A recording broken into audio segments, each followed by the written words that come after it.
去年我辞掉了一份还不错的工作，然后我人就在富士山了。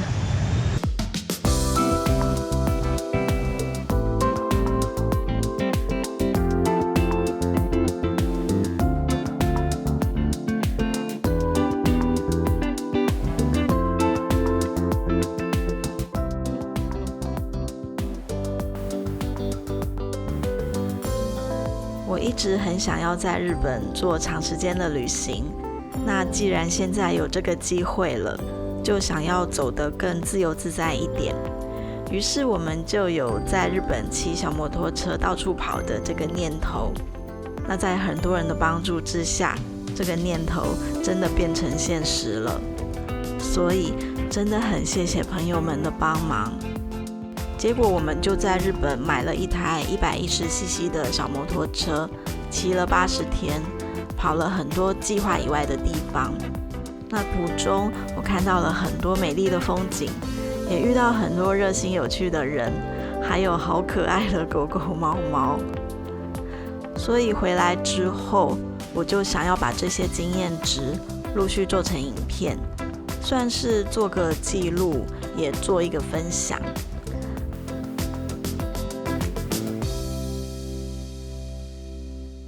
我们80天的旅程里，其中有15天是在骑富士山附近。本来计划要360度环绕富士山一圈，但最后因为时间已经接近回程了，所以我们并没有走出完整的360度，差了富士山 Skyline 这一段路。即便如此，这一趟还是跑了好几个欣赏富士山的地方。那第一站，我们就从这一趟富士山之旅的起点静冈市来说起吧。富士山位在静冈县和山梨县之间，大家首先会去的富士五湖都在山梨县，而静冈这边则是可以隔着骏河湾远眺，因此可以看到有海景的富士山。进入静冈市之后，就可以看到大大的富士山了，甚至你在市区的路上就可以看到。那我们今天的第一站是日本平梦阳台。说山下没车，就这里还是这么多车。我是导航到这里吗？所以我只能停这里啊。应该是吧。他没有bike了的。哦，好。你确定他没有bike吗？还是这个人乱停？好像没看到bike，那里没有哈。你就停这里。好。日本平梦阳台位在离海岸不远的丘陵上，标高约300公尺。这个地方曾在1980年获选日本观光地100选第1名，但是展望台是在2018年才开设的新设施。这个木造建筑就是我们要去的展望台。今天风速1公里，1公尺。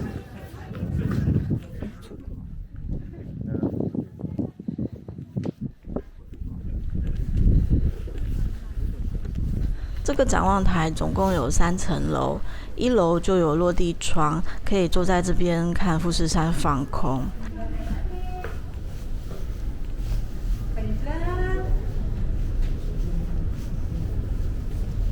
哦。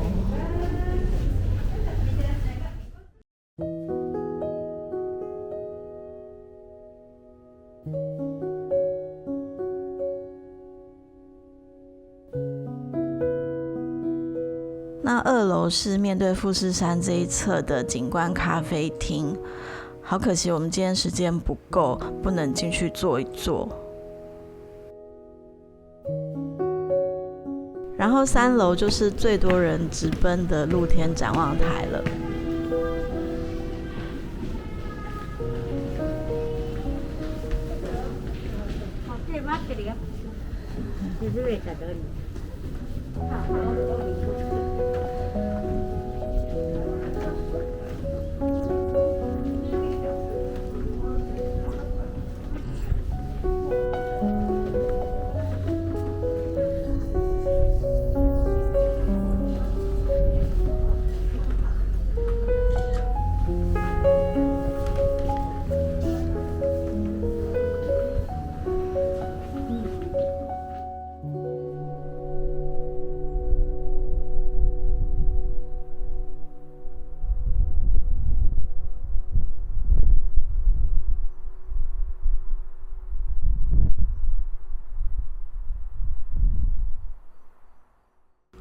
展望台上可以穿过清水湾，看到整座富士山。天气好的话，往东可以看到三宝松原，还有更远的伊豆半岛。那往西的话，就是日本的南阿尔卑斯山群跟金刚市景。因为是免费的设施，可以看山、看海、看夕阳。春天还有樱花、梅花，附近又有历史悠久的九能山东照宫，所以这边是金刚市附近很受欢迎的一个景点。老实说，日本平这里，它不是我们看过最漂亮的富士山景色，但是这个第一眼印象的地位还是无可取代。接着我们要往北走，到另外一个叫做萨朵卡的地方，看另外一种富士山的景色。萨朵卡可能不是一个名气很大的景点，会把它列入行程，除了顺路之外，也是因为被 Google 地图上的这张照片吸引。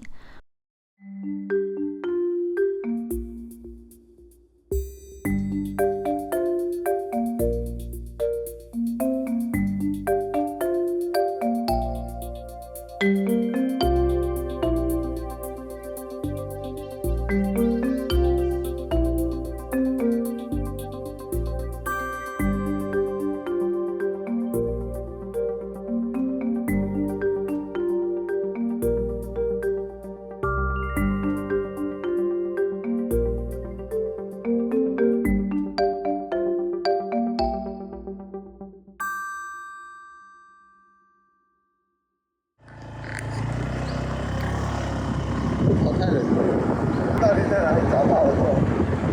地图上画3个点啊，根本没有游客来嘛。这种时候大家都在上班啊。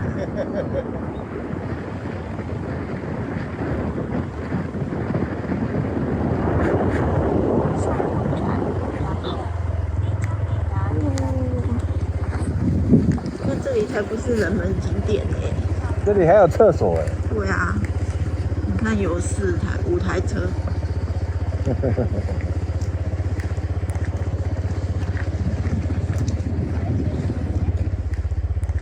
不过后来我马上发现，因为我满脑子只想着这个画面，而忘了要深入一点去做功课。来这个沙塔这边啊，展望台行けません，不能去。就是步行道、健行步道崩落，所以有一部分路段不能走。什么时候崩塌的啊？崩塌的地方在展望台西边约10公尺的地方，所以不能走。所以你要看的话，从这头，那这边也不行进入，两边都不让你进入。对啊。展望台不行去，那只能在停车场看一看。对啊。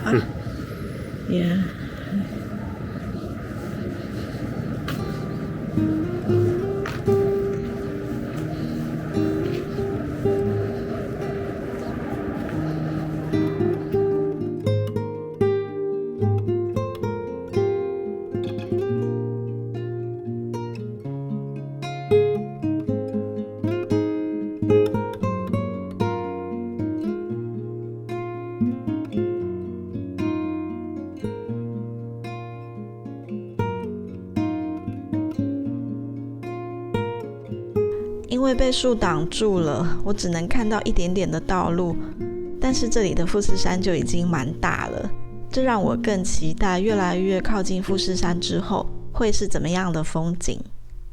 即使没能上展望台，我们也在这个停车场看了半个小时，待到快2点，距离4点半太阳下山只剩2个半小时。我们还有2个在富士市的景点要去看，所以得要赶路一下了。从这里到富士市，沿着海边走日本国道1号是最佳的路线。沿途你不一定都看得到海，但是富士山总会一直在眼前。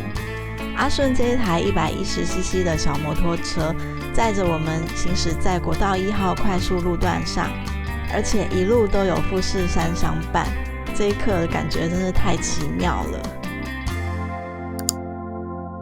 经过大约半小时的车程，我们又到了另外一个冷门景点。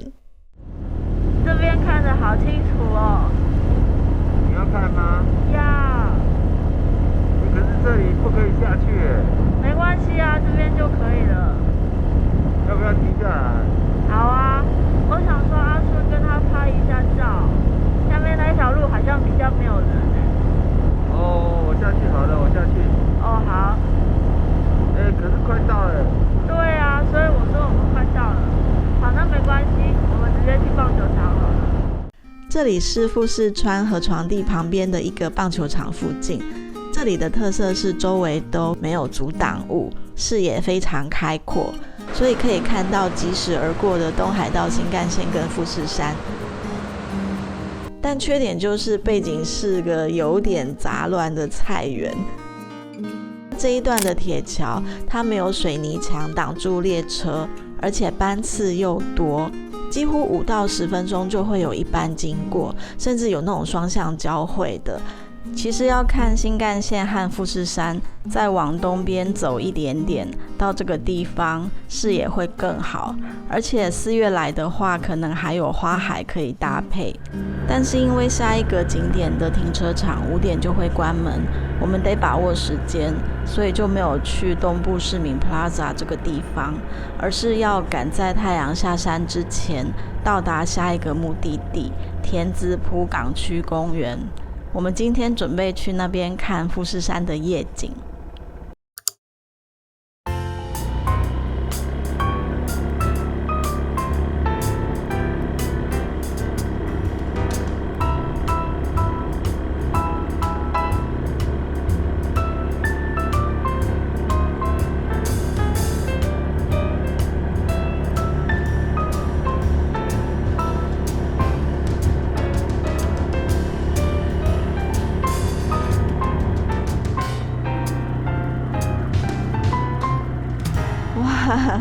光在公园停车场看到的夕阳就已经有够漂亮了，而且我们到了之后才发现，就算这个停车场5点就关门，其实它公园外面也都还有可以停车的地方，所以好像其实根本就可以不用管它关门的时间耶。我觉得我们要不要停下面就好了，不要停这边，因为停这边还要5点。不知道停哪里的。刚刚路边那边有一块停车场，那可以停吗？我看有车停在那边。在外面找好位置停好车之后，我们要去公园里的富士山德拉宫塔瓦去看夜景。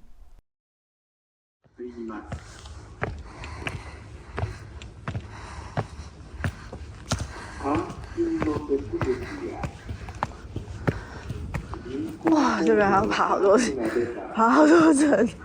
啊！所以看出去就这样，然后再爬上去。还有里层跟外层，什么不一样？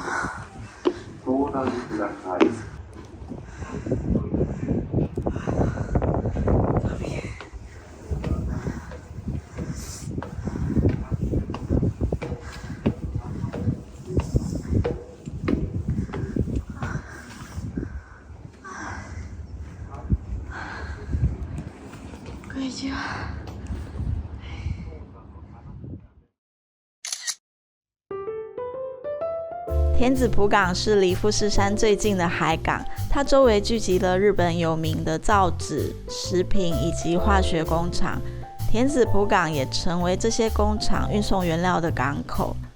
田子浦港公园就在工厂区的对岸，它针对富士山的方向也没有任何阻挡，因此在公园内的展望台上，你可以看到整座富士山、海港跟市景。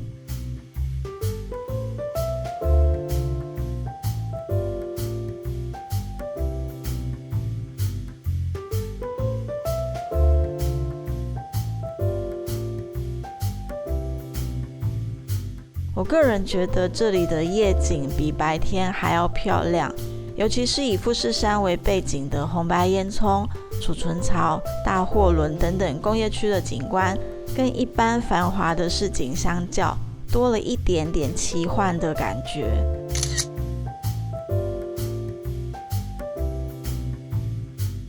这边一边是看富士山，然后另外一边，哇，这个夕阳，骏河湾的夕阳真漂亮。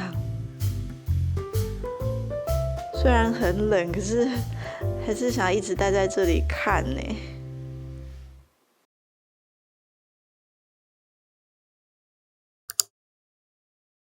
今天晚上住富士市的东横印，我们今天跑了一整天，晚餐想要吃好一点。然后刚查到饭店不远的地方有一家 Bronco Billy， 那今天就去那边吃牛排吧。